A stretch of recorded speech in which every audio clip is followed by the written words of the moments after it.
बाबा के दुआरा हो दिली मिली पोकारावा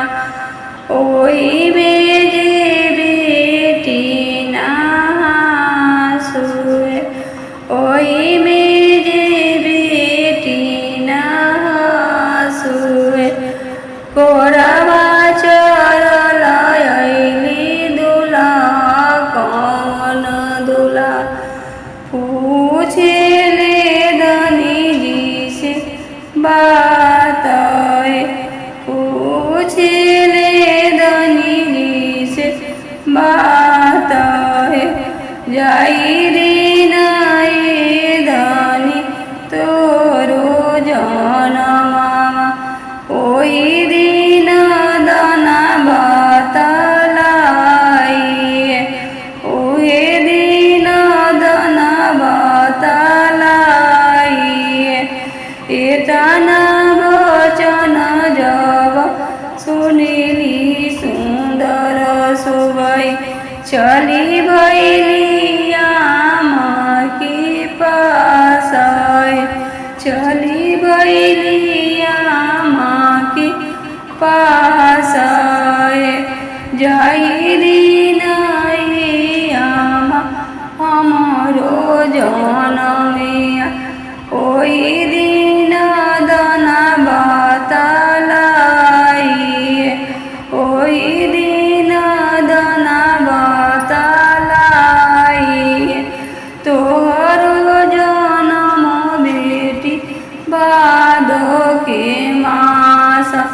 तिथिया दरिया की रात तिथिया दरिया की रात स्वामी सासु ननद बेटी दियो ना बरली स्वामी जी के मनमा उदास स्वामी जी के मनमा उदास एतना वचन जब सुनिली सुंदर बेटी चली भैली स्वामी जी के पास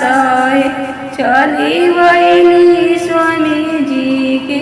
पास जाई दिन स्वामी जी रौरी जनमिया ओई दिन दिना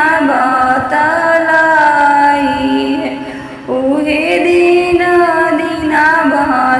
बतलाई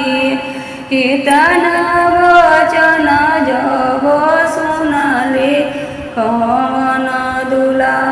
चली भैली आमा के पास चली भैली आमा के पास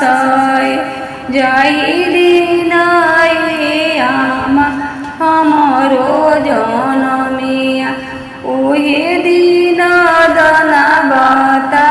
बतलाई ओहे दिन दाना बतलाई तोहरो जनमिया बबुआ जेठ के मास तिथिया जोड़िया के रात तिथिया जोड़िया के रात सासु ननद बाबू दिया जरावेली स्वामी जी के मुहे बीरा पान स्वामी जी के मुहे बीरा पान